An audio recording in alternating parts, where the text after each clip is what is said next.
On June 29, 2017, 49-year-old Andrew Kinsman was reported missing. Andrew, who had recently undergone cancer treatment, was a man who loved life. He liked to have fun in his free time. He had not come to the meetings he had promised for the last 4 days, and none of his friends had seen him. Friends who had not heard from Andrew reported this to the police. Andrew was last seen in the Church and Wellesley neighborhood, the LGBTQ village of Toronto, Ontario, Canada. Police investigating Andrew's home noticed on surveillance footage that a red car pulled up in front of the house on June 26th, and then Andrew got into the car and drove away. The driver and license plate of the car were not visible on the surveillance footage, but the model of the car was clear. Bruce McArthur was born on October 8, 1951 in Ontario. Although he had been married for years and had 2 children, Bruce's inner urges would not go away. Bruce left his wife at the age of 46 and settled in Gay Village. He could now live freely without hiding his sexual orientation. Bruce, who made a living by maintaining the gardens of houses,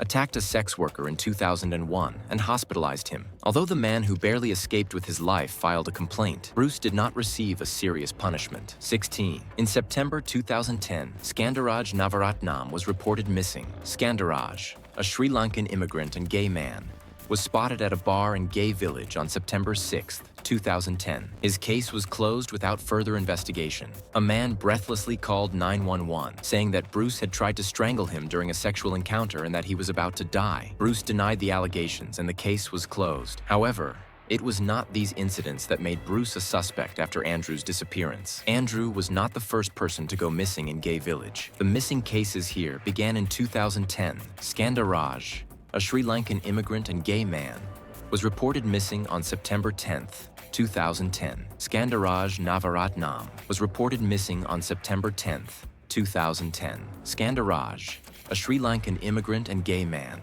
was seen at a bar in Gay Village on September 6th. His case was closed without further investigation. December 29, 2010, Abdulbasir Faizi, 42, was reported missing. Abdulbasir, an immigrant from Afghanistan, married with 2 children, was living a double life. When he was not with his family, he was in the Gay Village. He was not thoroughly investigated. October 25, 2012, Majid Khan was reported missing. Majid, an immigrant from Afghanistan, started living in Gay Village after his divorce. His relatives had no idea that he was gay. The police responded to his son, who reported him missing, by saying that maybe your father missed his country and went there. The police's response was indicative of their attitude towards missing immigrant cases. The police did not conduct detailed investigations on immigrants and ignored the disappearances. But after consecutive disappearances, the public and the press reacted, and they were forced to investigate in more detail. Therefore, the team formed in 2013 started to investigate the disappearances within the scope of the Houston Project. As a result of their investigations,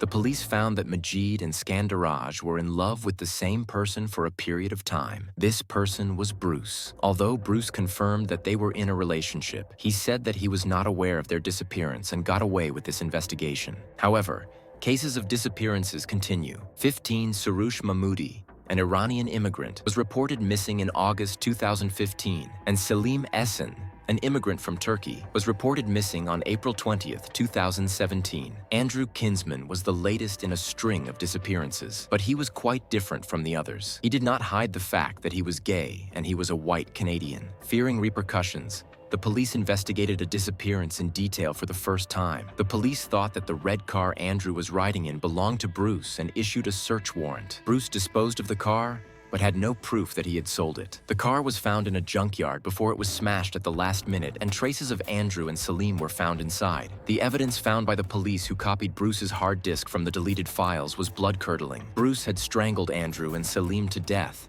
and took photographs of their lifeless bodies. It was time to arrest Bruce. The police waited outside Bruce's house for days, and one day they saw Bruce and a man entering the house. When the cops went in, they found the poor man who had come with Bruce tied up in bed, his mouth taped shut and a bag over his head. Bruce had been naming and filing the missing men since 2010. He had collected countless photographs of them. It was clear from the photographs that he had tortured and strangled them to death during sexual intercourse. The most recent folder, which he named John, did not escape the attention of the police. The file, which did not yet contain photographs, was opened for the man who was rescued on the day of his arrest. There were other men, Dean Lisowick and Kirushna Kumar Kanagaratnam, whom Bruce had brutally murdered. Bruce had also brutally murdered them. Police conducted an in-depth search of the homes where Bruce had worked. Skeletons were found in giant flower pots in the garden of a house where Bruce had worked for many years. Bruce, who was finally put on trial, was charged with 8 counts of first-degree murder. Bruce pleaded no contest to the charges. On January 29, 2019, at the age of 68, he was sentenced to 25 years to life in prison without the possibility of parole. And if Bruce's last victim had not been a white man, how long would he have been allowed to kill all the immigrants around him? Bruce McArthur was a ruthless killer, a cold-blooded killer. But wasn't it a bit of this twisted system that made him a serial killer?